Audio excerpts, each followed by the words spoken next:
Hello everyone, welcome back to our YouTube channel Devbhoomi study junction. तो CTET की classes हमने continue की थी, जिसमें बीच में क्लासेस नहीं आई, तो आज से हम क्लासेस कंटिन्यू कर रहे हैं। अभी सीटेट का जो एग्ज़ाम है वो 6 सितंबर को होना है, तो हमारे पास 1 महीना है, 1 महीना 5 दिन है हमारे पास, तो 1 महीना ही मान के चलिए।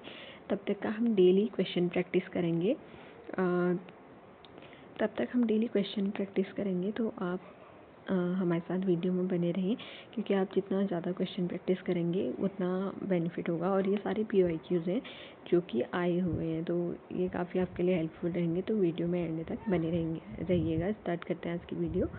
फर्स्ट क्वेश्चन है कि बच्चे की लंबाई और वज़न में वृद्धि होना। जब बच्चे का वेट बढ़ रहा है और बच्चे की हाइट बढ़ रही है तो क्या है वो एक जैसे कि वो क्या है, क्वांटिटेटिव चेंज है, क्योंकि क्वांटिटी में चेंज आ रही है। लेकिन अगर हम वहीं बात करेंगे क्वालिटी मीन्स क्या होगा, क्वालिटी को हम कभी मेज़र नहीं कर सकते। एक अनुमान लगा सकते हैं कि बच्चे में कितना मोरालिटी है, वो कितनी ऑनेस्टी है, वो कितना डिसिप्लिन्ड है, लेकिन हम उसे किसी भी रेशियो में माप नहीं सकते हैं।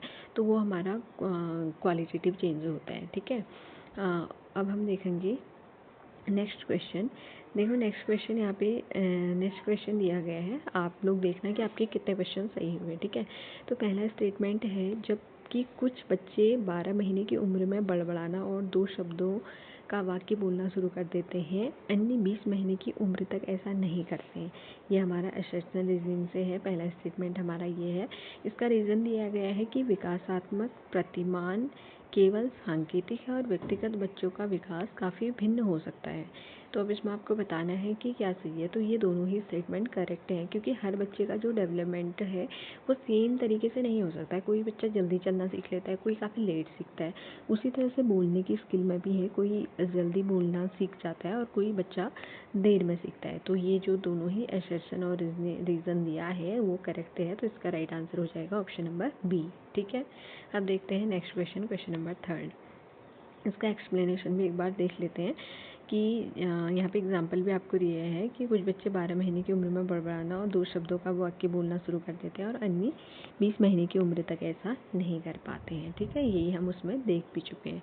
अब हम देखेंगे नेक्स्ट क्वेश्चन। नेक्स्ट क्वेश्चन है क्वेश्चन नंबर 3। क्वेश्चन नंबर 3 में आपसे पूछा गया है, ओके आंसर आपको पहले ही विजिबल हो चुका है, बट फिर भी देखिएगा।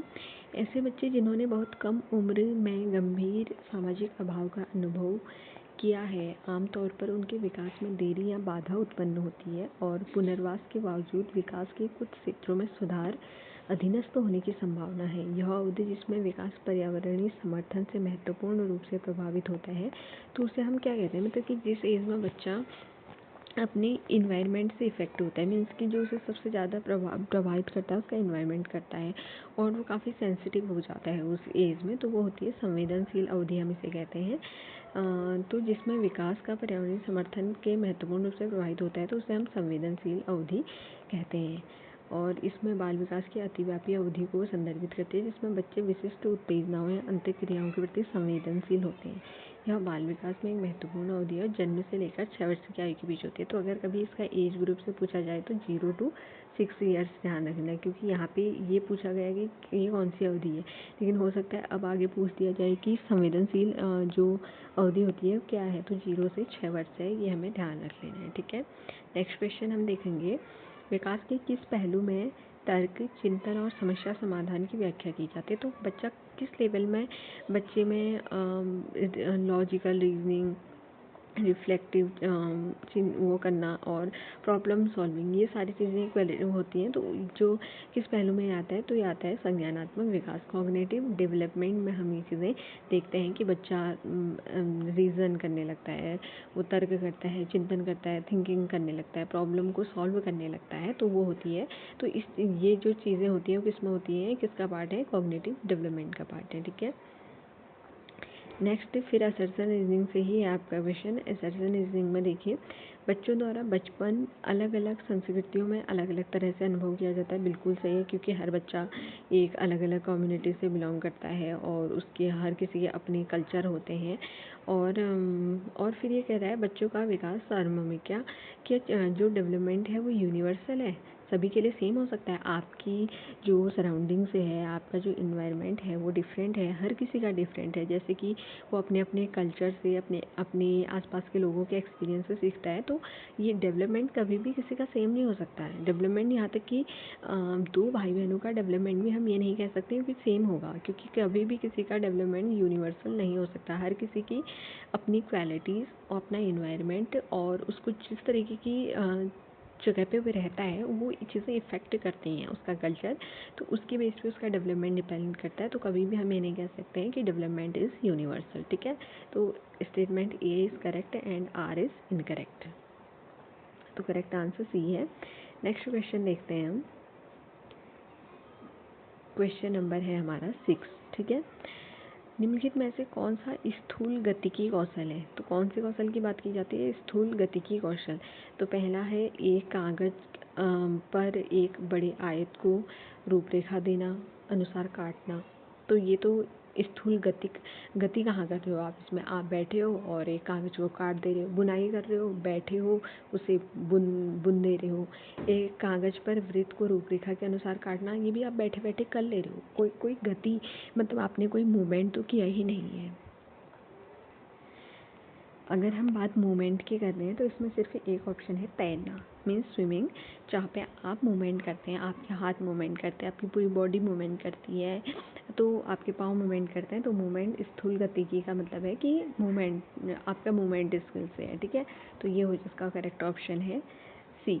तो हमें वर्ड का विशेष ध्यान रखना है, क्योंकि कुछ ऐसे वर्ड्स होते हैं जिन्हें हम कई बार हमें लगता है कि एकदम नहीं है, तो हमें ऑप्शंस से उन्हें देखने की कोशिश करनी चाहिए। ठीक है, तो नेक्स्ट क्वेश्चन हम देखते हैं।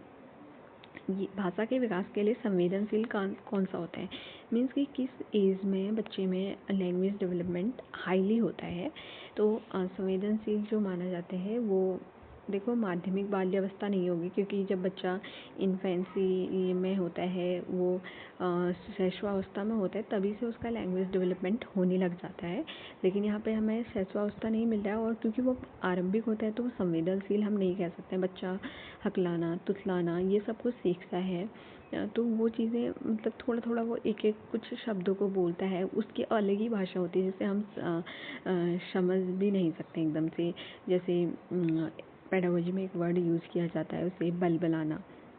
तो इस तरह के जो होते हैं, अगर कभी भी ये टर्म आते हैं तो ये किस एज से मतलब कि किस काल से रिलेट करते हैं, तो शैशवावस्था इनको ध्यान रख लेना, जो वर्ड्स अभी मैंने बोले हैं। तो संवेदनशील कहा गया है किस चीज़ के लिए? लैंग्वेज के लिए। ये ध्यान रख लेना किस चीज़ की बात हो रही है। लैंग्वेज के लिए जो होता है आरंभिक बाल्यावस्था है, क्योंकि बच्चा जब आरंभिक बाल्यावस्था में होता है तो वो उसकी लैंग्वेज डेवलपमेंट मोस्टली उसी पे डिपेंड करती है कि वो किस तरीके के इन्वायरमेंट में उस टाइम पे रह रहा है। ठीक है, नेक्स्ट क्वेश्चन अब हम देखेंगे, एक मिनट। नेक्स्ट क्वेश्चन है, देखो, विकास का कौन सा क्षेत्र स्वनियमन, प्रदर्शन, भावनाओं को समझने और दर्शाने से संबंधित पहलुओं की बात करता है? तो मीन्स कि यहाँ पे आपसे पूछा जा रहा है कि सेल्फ रेगुलेशन है, प्रदर्शन है, और आप अपनी भावनाओं को समझाने मतलब अपनी भावनाओं को एक्सप्रेस भी कर पाते हैं, तो वो हो जाएगा हमारा संवेगात्मक पहलू। ठीक है, तो जो संवेगात्मक पहलू है इसमें स्वनियमन, प्रदर्शन, भावनाओं को समझने और दर्शाने से संबंधित पहलुओं की बात करता है। संवेगात्मक विकास के अंतर्गत शारीरिक व मानसिक पक्षों का भी समावेश होता है। ठीक है, इस सिद्धांत के अंतर्गत प्रसिद्ध मनोवैज्ञानिक वॉटसन ने अपने प्रायोगिक अध्ययनों से स्पष्ट किया है कि जन्म के समय शिशु में भय, क्रोध एवं 3 मौलिक संवेग पाए जाते हैं। तो अगर पूछा जाता है कि जन्म के समय शिशु में कौन कौन से 3 मौलिक संवेग होते हैं, तो भय, क्रोध और प्रेम। भय है, क्रोध है और प्रेम है, और ये बात किसने कही है? ये वॉटसन ने कही है। तो ध्यान रख लेना इस चीज़ को, मोस्ट इम्पोर्टेंट है भय, क्रोध एंड प्रेम। ठीक है, नेक्स्ट क्वेश्चन हम देखते हैं। नेक्स्ट क्वेश्चन है हमारा, बचपन के प्रारंभिक सालों में किसके विकास पर ध्यान केंद्रित करना चाहिए? जब बच्चा बात यहाँ पे मोस्टली शैशवावस्था की हो रही है कि जब बच्चा छोटा होता है तो उसकी किस डेवलपमेंट पे ज़्यादा फोकस करना चाहिए? तो पहला है शारीरिक कौशल, दूसरा है सामाजिक कौशल, तीसरा है संज्ञानात्मक क्षमता, चौथा है संवेगात्मक कौशल और पांचवा है अमूर्त कौशल। तो देखो शारीरिक कौशल पे डेफिनेटली हमें ध्यान देना चाहिए कि क्योंकि बच्चे का जो डेवलपमेंट होता है, फिजिकल डेवलपमेंट जितना छोटी एज में हो जाता है वो उसके उतना आगे, मतलब आगे के सारे काल से ज़्यादा जो डेवलपमेंट होता है वो शैशवावस्था में हो जाता है। तो इस पर हमें ध्यान देना चाहिए। सोशल कौशल क्योंकि सोसाइटी के संपर्क में आता है वो छोटी एज में, तो वहाँ पे सोशल कौशल पे भी हमें ध्यान देना चाहिए। संज्ञानात्मक कौशल भी ज़रूरी है उस टाइम पे, और संवेगात्मक कौशल भी ज़रूरी है। लेकिन अगर हम बात करें अमूर्त तर्क की, बच्चा इतना छोटा है कि वो अब्स्ट्रैक्ट रीजनिंग को क्या ही समझेगा, मीन्स कि आप उसको वो चीज़ें नहीं समझा सकते कि वो लॉजिक बेस्ड चले। क्या आप एक छोटे से बच्चे को कोई लॉजिक बताओगे?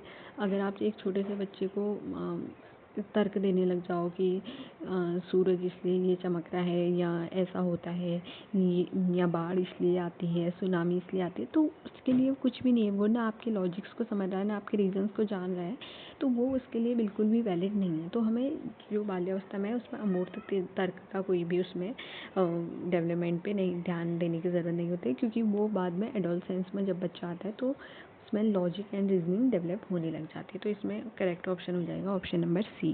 ठीक है,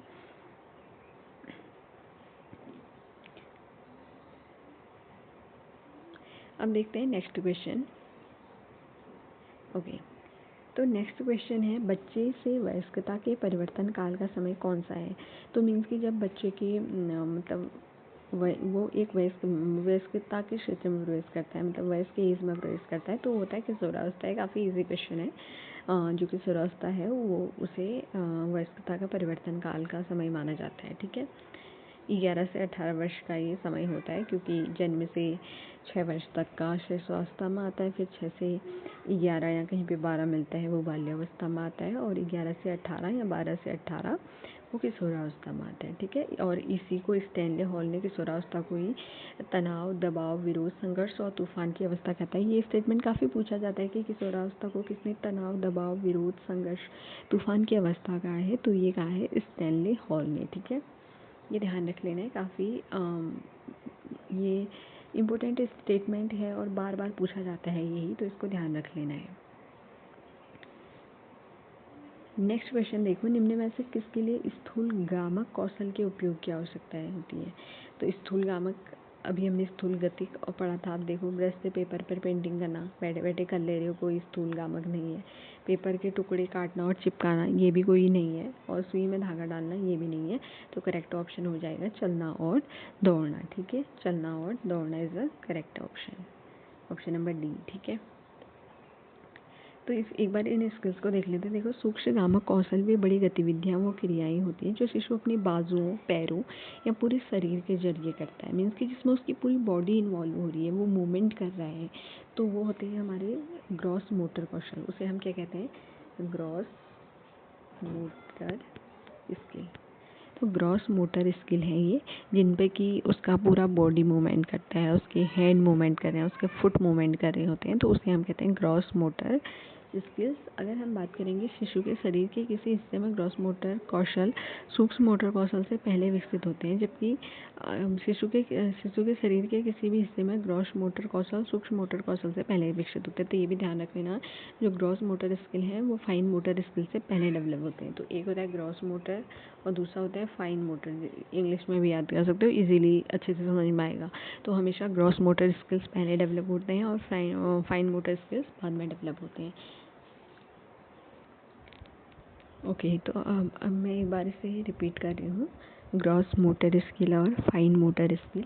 तो अगर हम बात करेंगे ग्रॉस मोटर स्किल की, और दूसरा है फाइन मोटर स्किल। ठीक है, तो ग्रॉस मोटर स्किल वो स्किल होती है, मतलब वो होती हैं जिसमें हमारी मतलब ग्रॉस मोटर स्किल्स में वो चीज़ें आती हैं जैसे कि दौड़ना, कूदना, स्विमिंग करना, जंप करना, भागना, खेलना, कूदना, मतलब कि जिसमें आपका पूरी बॉडी मूवमेंट कर रही है, तो ये ग्रॉस मोटर स्किल्स मानिए। अगर हम बात करें फाइन मोटर स्किल की, तो फाइन मोटर स्किल में छोटी छोटी एक्टिविटीज़ आती हैं, जैसे आप लिख रहे हो, लिखना है, उठना है, बैठ के कोई काम करना है, सिलाई करना है, बुनाई करना है, या बैठ के पढ़ाई करनी है। ये सारी चीज़ें फाइन मोटर स्किल्स में आएंगी, क्योंकि इसमें जो हमारी है वो छोटी छोटी मसल्स काम करती हैं और वहाँ पे हमारी पूरी होल बॉडी काम करती है। अगर हम बॉडी में बात करेंगे डेवलप होने की, तो हमेशा ग्रॉस मोटर स्किल पहले डेवलप होती है और फाइन मोटर स्किल्स बाद में डेवलप होती हैं, ठीक है। तो आई होप आपको ये वाला कंसेप्ट समझ में आ गया होगा। तो अब हम बात करते हैं नेक्स्ट क्वेश्चन की। देखो, उसी से रिलेटेड है, स्थूल गत्यात्मक कौशल क्या है। काफ़ी इजी है, पहले हम देख चुके हैं कि जिसमें ये ग्रॉस मोटर स्किल की बात हो रही है यहाँ पे किसकी बात हो रही है, ग्रॉस मोटर स्किल की बात हो रही है। तो इसका जो राइट आंसर हो जाएगा, खंबे की तरफ फुटबॉल को लात से धकेलना। तो अगर आप फुटबॉल को लात से मार रहे हैं तो आपका मूवमेंट हो रहा है, मतलब कि आपकी कोई बॉडी जो है पूरी मूवमेंट करी। आप पाँव से ऐसे मारेंगे तो आपका बॉडी पोस्चर पूरा हिल रहा है, तो ये किस में आ जाएगा, ये ग्रॉस मोटर स्किल्स में आ जाएगा, ठीक है।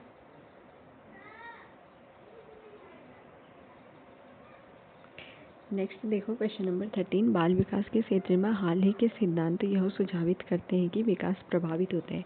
तो डेवलपमेंट किससे इफेक्ट होता है, आनुवंशिकता से, शिक्षा से, एजुकेशन से, और संस्कृति से, या सामाजिक नीतियों से। तो जो हमारा जो बच्चे का डेवलपमेंट है वो जेनेटिक्स से, एजुकेशन से, कल्चर से और सोशल पॉलिसी से, सभी से इफेक्ट होता है। तो करेक्ट आंसर हो जाएगा ऑप्शन नंबर डी, ठीक है।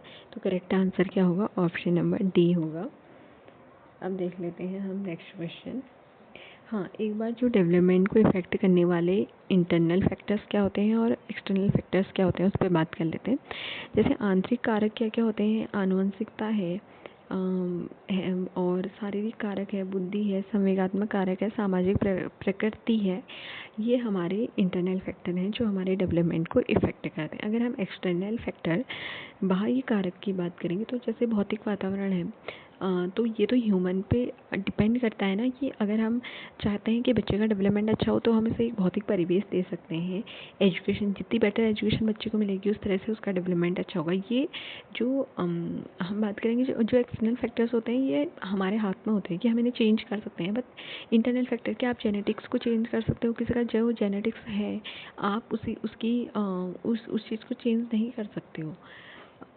और शरीर जैसा, मतलब कि कुछ होता है, कोई बच्चा है, जब बचपन से उसे कोई प्रॉब्लम है, जब बाई बढ़ते हैं तो आप उसमें कुछ नहीं कर सकते हैं। हाँ, समय के साथ उसमें थोड़ा इम्प्रूवमेंट करने की कोशिश कर सकते हैं, बट आप उसे चेंज नहीं कर सकते। वो उसका फिजिकल, अगर किसी के आप फिजिकल अपीयरेंस की बात कर रहे हैं तो आप उसे चेंज नहीं कर सकते हैं। वो जैसा है, मतलब कि आप उसके कपड़े चेंज कर सकते हैं, उसको चीज़ें सिखा सकते हैं, लेकिन आप उसका पूरा फिजिकल अपीयरेंस चेंज नहीं कर सकते कभी भी। किसी का इंटेलिजेंस है, आप उसे चीज़ें सिखा के बेहतर बना सकते हैं, बट आप उसके इंटेलिजेंस फैक्टर को पूरी तरह से चेंज नहीं कर सकते हैं, क्योंकि कहीं ना कहीं इंटेलिजेंस जो होती है वो भी इंटरनल फैक्टर है। आप उसकी बुद्धि को आप कहोगे कि आज हम थोड़ा इस तरह का इन्वायरमेंट बनाएंगे, उसकी बुद्धि चेंज हो जाएगी, वो नहीं होती है, ठीक है। तो वो भी एक इंटरनल फैक्टर है। और जैसे कल्चर है, कोई कल्चर है, आपको लगता है कि दूसरे कल्चर में अच्छी चीज़ें हैं, तो आप अपने कल्चर में उसे इंक्लूड करके बच्चे को सिखा सकते हो। तो वो क्या है, एक एक्सटर्नल फैक्टर है जिनमें आप चेंजेस कर रहे हो, बच्चे को सिखा सकते हो। एजुकेशन है, सोशल पॉलिसीज़ हैं, समय के साथ चेंज हो रही हैं, क्योंकि अगर एक ही पॉलिसी रहेगी तो क्या जो डेवलपमेंट है वो होगा एक वे में, नहीं होगा। तो ये सारी चीज़ें हैं इंटरनल और एक्सटर्नल फैक्टर की। तो अब देखते हैं नेक्स्ट क्वेश्चन, ठीक है।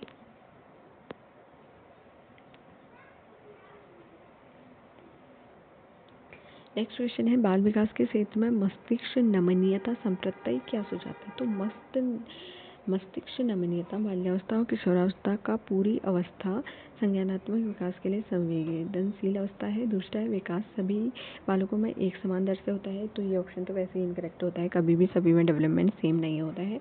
केवल आनुवंशिकता विकास को प्रभावित करती है, वातावरण नहीं, क्या केवल हेरिडिटी इफेक्ट करती है, इन्वायरमेंट नहीं, ये बिल्कुल गलत ऑप्शन है। Heredity and environment both are affected development, ठीक है, तो दोनों ही इफेक्ट करते हैं, तो ये स्टेटमेंट भी रॉन्ग है। एक क्षेत्र में विकास दूसरे क्षेत्र के विकास को प्रभावित नहीं करता है। क्यों नहीं करता है? जब बच्चे का फिजिकल डेवलपमेंट क्या उसकी इमोशनल डेवलपमेंट को इफेक्ट नहीं करेगा, क्या उसका इमोशनल डेवलपमेंट उसके सोशल डेवलपमेंट को इफेक्ट नहीं करेगा, तो सभी एक दूसरे से रिलेट करते हैं, तो ये ऑप्शन भी गलत है। तो हमारा ऑप्शन जो करेक्ट हो जाता है वो हो जाता है option number A. Option number A correct answer है, आप इसको ध्यान रखना, ठीक है।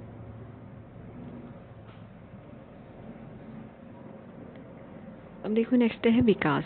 डेवलपमेंट से रिलेटेड स्टेटमेंट दी है, आपको बताना है कि कौन सा इसमें विकास से रिलेटेड आपको स्टेटमेंट दी है, आपको बताना है कि कौन सा स्टेटमेंट करेक्ट है और कौन सा स्टेटमेंट इनकरेक्ट है, ठीक है।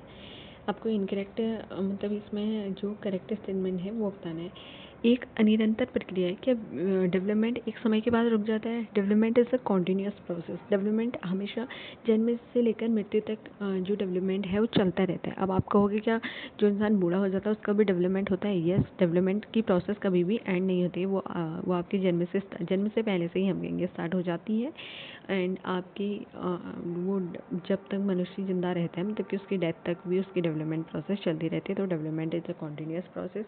तो फर्स्ट स्टेटमेंट इनकरेक्ट हो गया। यह एक क्रमिक प्रक्रिया है, क्रमिक मीन्स कॉन्टिन्यूस की बात हो रही है, सतत प्रक्रिया है हम कह रहे हैं, तो ये स्टेटमेंट तो करेक्ट है। बाकी दो और देख लेते हैं। व्यक्तिगत कारकों से प्रभावित होता है लेकिन वातावरणीय कारणों से नहीं। जब ये इंडिविजुअल फैक्टर से इफेक्ट होता है, क्या इन्वायरमेंटल फैक्टर से इफेक्ट नहीं होगा डेवलपमेंट? डेफिनेटली होता है, हम पहले भी इस पर बात कर चुके हैं, तो ये इनकरेक्ट है।